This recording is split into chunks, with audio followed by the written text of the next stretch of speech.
Hai, terima kasih sudah klik video ini. Jangan lupa untuk like, komen, share, dan subscribe ya. Selamat menonton. Joko Kendil.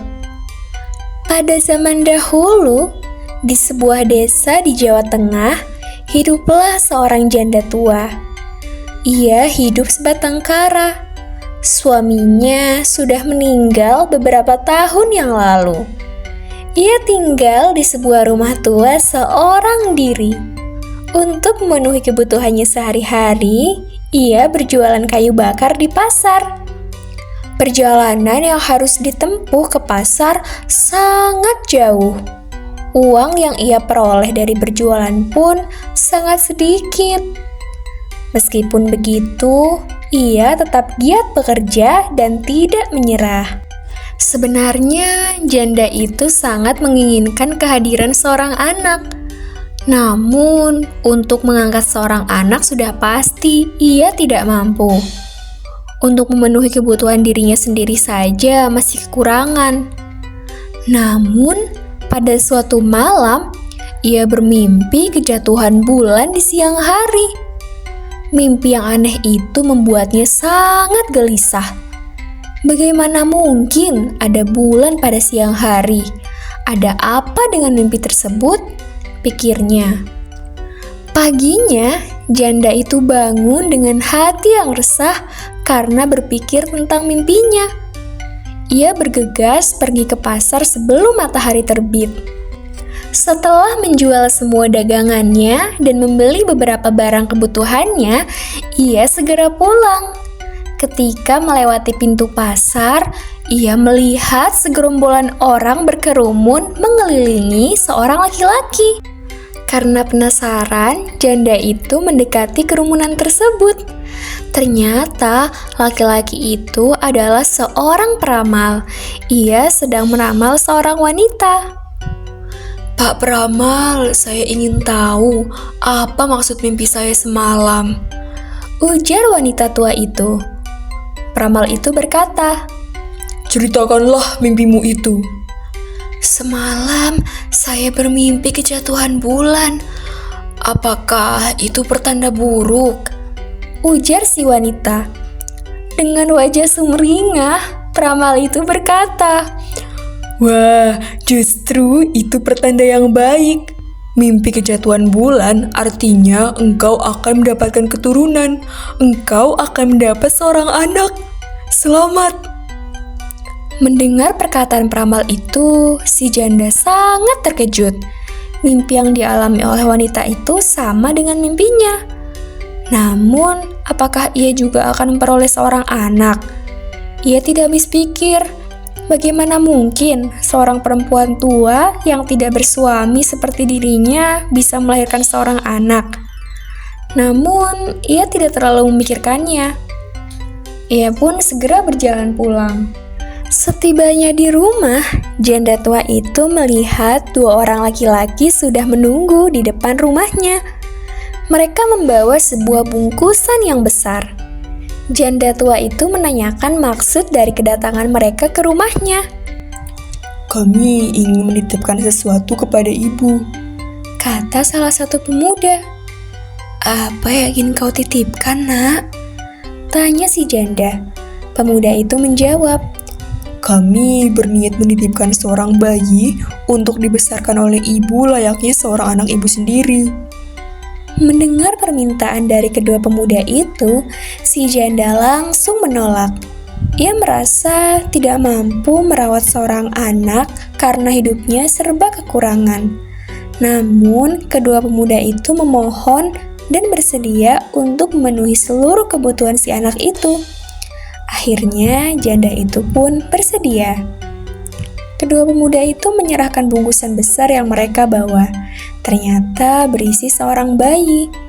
Bungkusan tersebut boleh dibuka setelah kedua pemuda itu pergi. Pada saat dibuka, melompatlah seorang anak laki-laki yang sangat aneh bentuk tubuhnya. Janda itu sangat terkejut. Rupa si anak itu sangat memprihatinkan. Bentuk kepalanya menyerupai periuk yang biasa digunakan untuk menyimpan air atau disebut juga kendil. Tetapi ia memiliki badan yang utuh. Anak itu diberi nama Joko Kendil. Meskipun bentuk tubuhnya aneh, Joko Kendil adalah anak yang baik hati dan rajin. Seiring berjalannya waktu, janda tua itu semakin menyayangi anak angkatnya itu yang sudah dianggap sebagai anak kandungnya sendiri. Kehidupan janda itu sangat berubah semenjak kehadiran Joko Kendil. Joko Kendil yang rajin selalu membantunya mengolah kebun. Hasil panennya selalu berlimpah ruah. Mereka tidak pernah hidup kekurangan. Pada suatu sore, ketika sedang beristirahat setelah berkebun, Joko Kendil melihat kapal layar kerajaan. Joko Kendil memperhatikan kapal tersebut hingga mendekat. Dari dalam kapal tersebut terlihat putri raja yang sangat cantik jelita. Joko Kendil langsung jatuh cinta. Ia langsung menceritakan perasaannya kepada ibunya. Pada suatu hari, kerajaan mengadakan sayembara. Isi sayembara tersebut adalah barang siapa yang mampu menemukan dan membawa gamelan Lokananta, maka ia akan dinikahkan dengan putri raja. Siapapun boleh mengikuti sayembara ini, asalkan orang tersebut mampu melakukannya. Joko Kendil mendengar sayembara tersebut dan langsung memohon kepada ibunya agar diperbolehkan untuk mengikuti sayembara itu. Ibunya sempat melarang, karena hal itu sangatlah mustahil. Ibunya merasa Joko Kendil tidak mungkin mendapatkan gamelan yang dimaksud oleh raja. Namun Joko Kendil tetap memaksa. Akhirnya ibunya mengalah dan membawa Joko Kendil ke istana. Di istana, semua orang yang melihat Joko Kendil mencemooh dan mentertawakan. Namun, Joko Kendil tetap bersikap tenang. Lagi pula, putri raja juga tidak keberatan jika Joko Kendil menjadi salah satu peserta dari sayembara. Setelah semua peserta siap, raja memerintahkan mereka untuk mengeluarkan gamelan Lokananta yang telah dijanjikan. Ibunya sudah mulai khawatir karena Joko Kendil sama sekali tidak membawa seperangkat gamelan. Joko Kendil menenangkan ibunya. Lalu ia mengucapkan sebuah mantra. Tiba-tiba muncullah seperangkat gamelan yang sangat indah dan mempesona. Dari seluruh peserta yang sudah diuji, tidak ada satupun gamelan yang benar-benar merupakan gamelan Lokananta.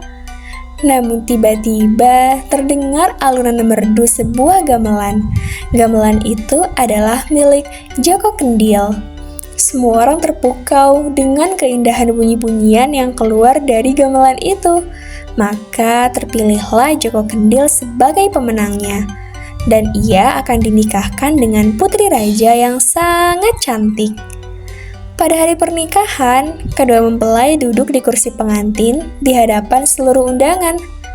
Tiba-tiba, tanpa disangka, sang putri memeluk Joko Kendil dengan sangat erat, sampai Joko sulit untuk bernapas.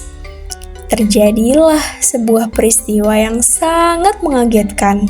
Joko Kendil yang buruk rupa itu berubah menjadi seorang pangeran yang sangat tampan. Melihat kejadian itu, raja langsung menjelaskan kepada semua undangan. Sesungguhnya, maksud diadakannya sayembara pada waktu itu karena raja mendapat sebuah bisikan suci ketika meminta petunjuk dalam memilih calon suami anaknya. Dalam bisikan itu disebutkan bahwa calon menantu raja adalah seorang pangeran yang sangat tampan, gagah perkasa, dan sakti. Berkat kesaktiannya, ia akan menciptakan gamelan Lokananta dari kayangan. Selain itu, putri raja juga harus memeluk calon suaminya pada saat duduk di pelaminan.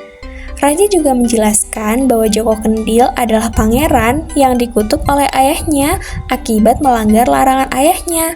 Namun, kutukan itu akan berakhir jika dapat pelukan dari calon istrinya sebelum mereka sah sebagai suami istri.